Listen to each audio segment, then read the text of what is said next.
Bok svima. Ja sam Anita, inače sam voditeljica prodaje u Enzit, odnosno malo prodaje, a ovo je Sanja, voditeljica marketinga Enzite. Danas ćemo vam pokazati neke zgodne trikove za vaš kurom sokovnik i kako da napravite savršen sok koji je uvijek čaroban, dugog svježeg okusa. Pa krenimo. Prvo ćemo sastaviti komoru za cijeđenje koja se sastoji od posude, sita,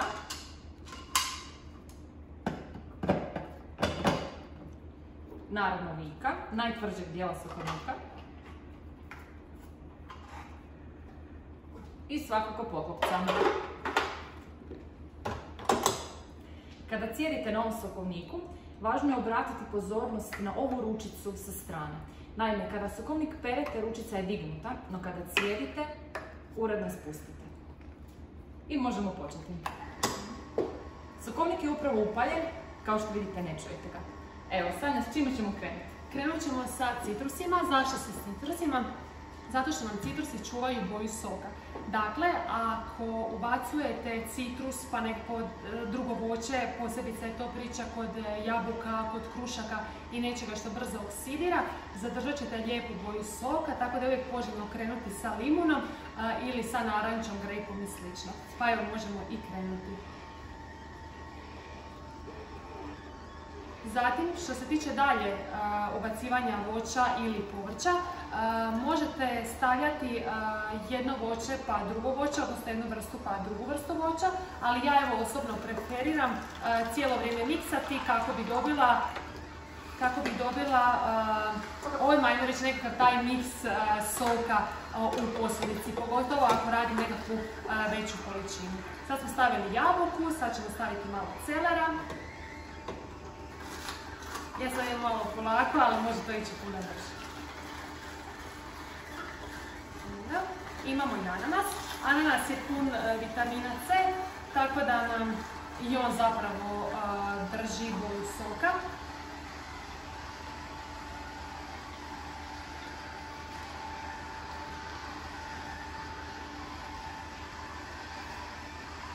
Recimo dok cijedite sok, možete otvoriti ovaj otvor za sok, tako da sok cijelo vrijeme teče. Ono što je važno, kuramove posude nisu ograničene kapacitetom bubnja. Naime, protočne su time što držite poklopac cijelo vrijeme otvoren.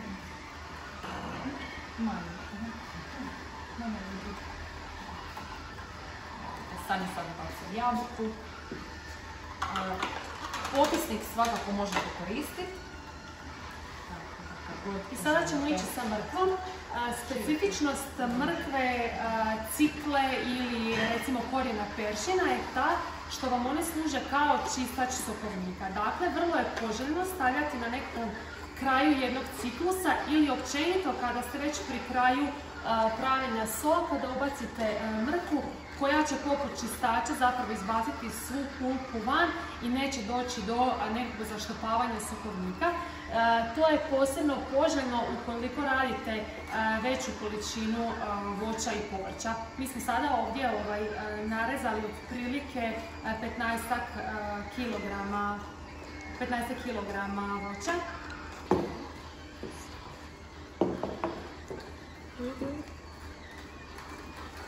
Evo da se ja ubacim za ovakve sitne stvari kao što je nasickani sitni celer ili bobičasto voće, imate ovaj lijepi široki dio gdje on sam lagano prihvaća onoliko koliko mu treba.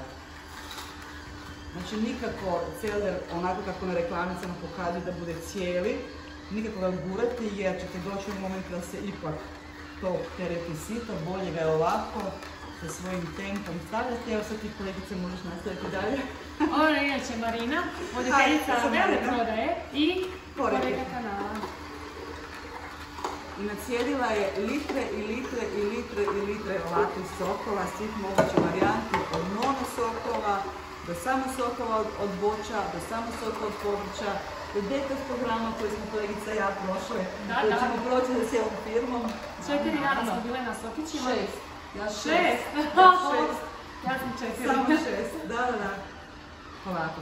On ima svoj tempo, ali mi smo sad skoro već jesmo jednu napravili. Ispraznili smo jednu posudicu.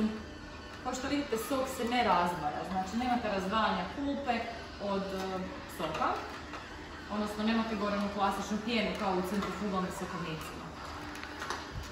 Sok je kompaktan. Ono što je bitno kod rezanja, kod pripremanja namirnica, znači kao što vidite mi imamo ananas koji je u dugačkom obliku, imamo jabuku koja je u dugačkom obliku, ja nemam rukavice, ispričavam se jer sam letila u zadnji čas, ali su ruke čiste. Zašto je to tako bitno? Mrkvu, možete kazati Sanja, mrkva kakva, Anita, molim te. Jedna od najčešćih grešaka koja se radi, ljudi mrkvu režu u kolutiće.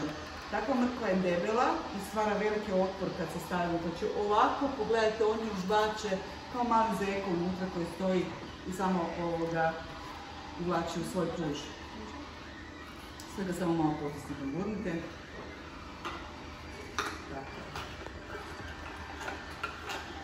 Najvažnije da vi iz svojih sokova i svojih voćkica dobijete sve ono što vama treba, što ne bi nikada ovolike količine kila voća, povrća mogli pojesti, a vam zato ovo sve kao jedna mala infuzija završi nekoliko minuta vašim krvotokom. Tako da ovisnosti koja je sezona, ovisnosti šta vam je dopred ruke, najvažnije da voće bude što je moguće prirodno, organsko ako je moguće, domaće. I izbjegavajte u sokovnik stavljati voće koje je oštećeno. Jer onda recimo ćete dobiti ok voće, ali možda vam neće biti vizualni efekt onaj koji ste željeli. Tako da to nije da se nikada do kvalitete namirnica. Tako da, sami sok zapravo ovisi o kvaliteti namirnica, posebice kod jabuka, recimo Granny Smith jabuke su najbolje jabuke za pravljenje soka jer imaju najveću, nekako su najjedrije, imaju najveću količinu vode, odnosno soka u sebi. Možete vi staviti koje god hoćete jabuku, ali morate biti svjesni da će ona biti razlika u boji, u teksturi, možda u gustoći. Ali svaka ta jabuka ima svoje prednosti, bitno da vi to koristite i da vi to redovito na dnevnoj bazi, kombinacije su beskrajne. Budemo ispraznili našu posudicu. Ovo je pulpa, samo malo Anica, ovo je pulpa koju neki smatraju otpadom, niti slučajno nije otpad. U najgorem slučaju možete si vrtci s tim kompostirati, ali možete hrpu namirnica, hrpu recepata napraviti s tim. Od krekera, od umaka, od namaza, od šta god vam padne na pamet, imate na YouTube, možete ugooglati, možete dehidrirati, ovisnosti koje namirnice koriste, možete mrkvu recimo u kolač od mrkve staviti. Znači beskrajan broj nemojte bacati.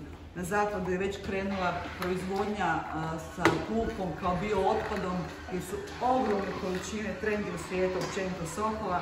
Tako da imate već proizvodnje koje se bave samo time da tu pulpu ne bacamo, znači ništa se ovdje ne baca. Kao što vidite mi jabuku ne gulimo, ananas smo morali oguliti, ako je organsko povrće ne morate naguliti niti mrkve, ne morate guliti ništa osim onoga što baš vam nije ukusno. I bitno je da sve što je koštunjičavo, kako se to kaže? Dobro se. Znači nemojte slučajno marelicu ubaciti sa košticom jer ćete dobiti svašta. Nemojte čak neku višnju, trešnju, šljivu, a recimo grožđe naravno ne možete. Znači možete li cijeli taranu marelicu i šljivu, ali izbacite koštice. Evo, to su jedine koštice za koje zapravo savjetujemo da se maknu prije upotrebe sokovnika. Ali nemojte te koštice onda bacati, nego isključivati za neke druge stvari koje možete izgooglati na netu za što se koštice pogotovo od marelice mogu koristiti. Ili jedan savjet koji je krenuo na zapadu, a to je guerilla gardening, da sve te koštice koje ne bacite, a pojedete voćku ili šta već, sačuvate, sušite i onda recimo dok se vozite autoputem bacate i sadite po našoj lijepoj. Da vam rastu voćke tamo gdje nisu nikad rasle. Mi ćemo se danas za sve vas napiti jako puno soka, uživati, ovo nam je danas zapravo večer, tako? Tako je. Evo vidite zapravo koliko se soka i dobije. Ja sam pripremila samo 2 posudice, ali možda će trebati i 4. Zaustavila sam ovo. Krenuli su nam ove žestoke temperature. Ja mislim da je kuhanje danas out, nažalost. Mislim, nažalost nekima. Da smo dobili doslovnu zamjenu pećnici i mikrovalkama koje neko koristi i tako dalje. Da definitivno ovo kuhanje koje vidite ispred nas je nešto što ćemo svi morati pridružiti, htjeli mi ili ne, ali definitivno benefita bezbroj.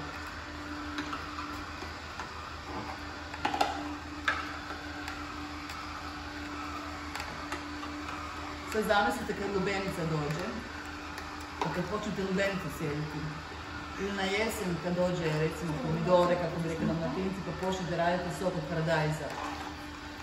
Da, onaj sok od paradajza koji recimo brutalno morate guliti koru, čistiti koštice, pasirati i tako dalje, sve se ubaci tu i onda se sad već šta radite s tim, da li ćete ga propekati, da li ćete ga sterilizirati, to je sad u vaša stvar. Ali definitivno nema kraja. Mi smo praktički cijelili sve osim čega banane. Da, iako i to smo probali, ali nije ukusno. Nije ukusno, nekako gusto i kremasto. Banane su bolje u smutiju. Da, definitivno. Nisu poznate po količini soka koju imaju, tako da nije vam fora taj sok. Ali možete raditi fantastičan sladoled. Recimo u ovom sokovniku sa bananom, smrznutim bananama, smrznutim šumskim voćem, jagodama i tako nekim zgodnim bobicama. Iako, ukoliko se odlučite na sokić od banane, onda bi se trebali koristiti krupno sito koje može zapravo provući i bit će tako kao nekav smuti, ali uglavnom može se, iako mi nismo baš ljubitelji, ali možete, ukoliko se baš odlučite za djeci ili slično, ako želite neka malo još hranjiviji, dodatno hranjivi. Mi ovdje imamo uglavnom one klasične namirnice koje se koriste, ali evo, za vas koji imate djeci ili vi osobno ne volite neke namirnice konzumirati ovako vizualno, mi smo na našem detoksu cijedili bukvalno sve moguće listato. Cijedili smo batat, cijedili smo kupus, sve vrste kupusa, recimo ljubičasti kupus savršeno, celer ne samo u listu, nego celer je u korijenu. Cijedili smo cvjetaču, ali bukvalno čak smo cijedili i krumpir jer on se može u sirovom obliku konzumirati kad se cijedi kao sok. Tako da nekada ćete se poslužiti tim malim bukasima kom djeca nešto toga ne žele jesti, jer će istovremeno dobiti sve te enzime, vitamine, minerale u najčišćem mogućem obliku i najbrže moguće u krvotoku. Također i peršin, lišće mrkve, lišće cikle, koromać, korabice. Znači sve, mislim, zapravo nema uopće otpada od voća i povrća, možete sve koristiti. I uključite cijele ukućane,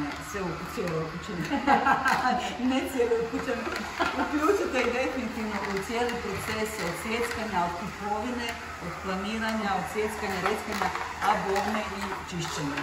Tako da nema ono mama daj mi soka ili tata daj mi soka ili ne znam ko, nego cure draga, svi uzite zajedno u sistem i radite. Mi imamo iskustvo sa kakvim sajmama gdje su nam djeca bukvalno stajala u redu, ili tako je nekada? Tako je, da. Gdje smo bili u Splitu? Najčešće u Splitu, zapravo. Na sajmu beba gdje su nam djeca stajala u redu da ubace koju namirnicu, da probaju sol, da kažu da je fin, da hoće još, da bi roditelji uredno govorili pa kako on to nikad nije meni ni jeo, ni pio, ni ništa. Tako da, evo, vitamine, živa hrana i zita koja ima ime od enzima. Enzimi su tu, vitamini su tu, minerali su tu, svaka voćka ova ima za sebe neku svoju posebnu poruku za vaše tijelo. Nisu bez veze sve te voćke od mrkve pa nadalje kompatibilne s nekim našim organima, recimo jabuka, evo sad ljeto, beta-karoten za sunčanje pa za naš vid, definitivno. Ja sam jedne zime jela jako pune mrkve, bila sam na makrobiotici i vjerujte mi da sam mogla narandasti ten, tako da nije šala. A ljetine sam ga jela ja sam bila smeđa.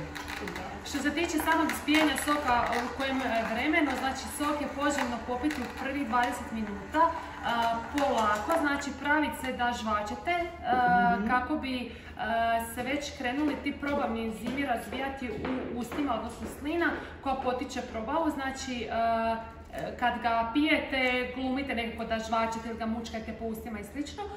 I popijte ga ako možete u 20 minuta kada sok zadržava sve svoje vitamine i minerale. Ali što se tiče same kvalitete soka u smislu okusa, u smislu boje, soka može stajati u hladnjaku do 1, 2, 3 dana. Samo naravno treba imati na umu što dulje stoji, ono otpušta vremenom sve vitamine i minerale i gubi na tim svojstvima, no uvijek je bolja opcija i to nego ga uopće ne popiti i izbjeći taj dio.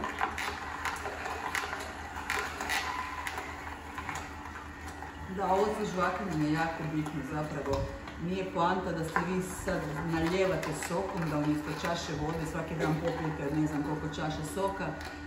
Ta koncentracija koju vi možete nekada u jednom šuteru, dodatak recimo, ne znam, šta stavljate od džumbira recimo, druge papričice i šuteri su već dovoljni da se, ja sad ne vidim, treba nešto, očito mi bilo već vuče nešto za popiti.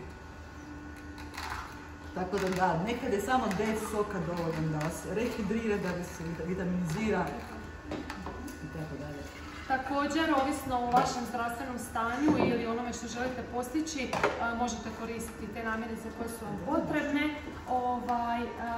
I neka savjet, ukoliko pijete sokove tijekom cijeloga dana i ukoliko ste aktivniji tijekom dana, a kako dan jenjava, vaša se aktivnost smanjuje, znači ukoliko nemate nekakve noćne smjene ili slično, onda je poželjno ujutro piti više voćni sok, a navečer više povrtni sok. I zaista neki sokovi će možda imati ružnu boju ukoliko kombinirate primjerice puno zelenila sa mrkvom. Boja baš neće biti najprivlačnija, ali sokovi će biti ukusni i nemojte se bojati stavljati povrće. Zaista u svakom soku kojem ima i voća i povrća okus je fantastičan. Jer jednostavno sirovo voće i povrće ima posve drugčiji okus nego li kuhano. Ovdje samo pogledajte, sada cijedimo čistu mrkvu. Kako je otpad suh? Otpad je potpunosti suh i mrkva je posebno interesantna po tome što tu pulpu možete iskoristiti za torte, za energetske kuglice i tako dalje. Znači možete iskoristiti od sveg povrća i voća, ali kod mrkve je odlično jer je nekako tu neutralnog okusa, a vrlo je zdrava. Tako da od svog soka ne morate žaliti tu pulpu koja odlazi jer možete vlakna dobiti i na drugi način. I evo ga, bližimo se kraju. Vidite količinu soka koju smo dobili. To je za jedno 3 dana. Da. Kako za koga? Da. Evo mi smo spremne. Ajde će nastati. Znači ovo je sokovnik je naša klijentice, gospođe Vesne, ona će ga prepoznati. I evo, mi smo gotovi. Nema više soka. Nema više namirnica. Ali evo, sok je uspješno ocijeđen. Degustatori čekaju. Degustatori su u redu.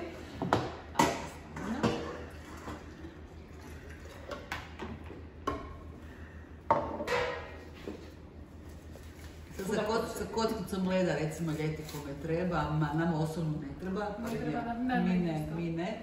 Voće može, povrće biti iz frižidera pa je time hladnije, ali definitivno uvijek je naš prijedlog i savjet da bude temperatura ona koja je. Znači bez dodataka ičega. Ovo je za ljeti. Snimat ćemo vidjeti za mjesec dana. Dođi. Jesus Christ. Sada bit ćemo preplanove i zdrave. Živjeli! Živjeli! Za hladne prešane sokove. Pridružite nam se. I za naš huro.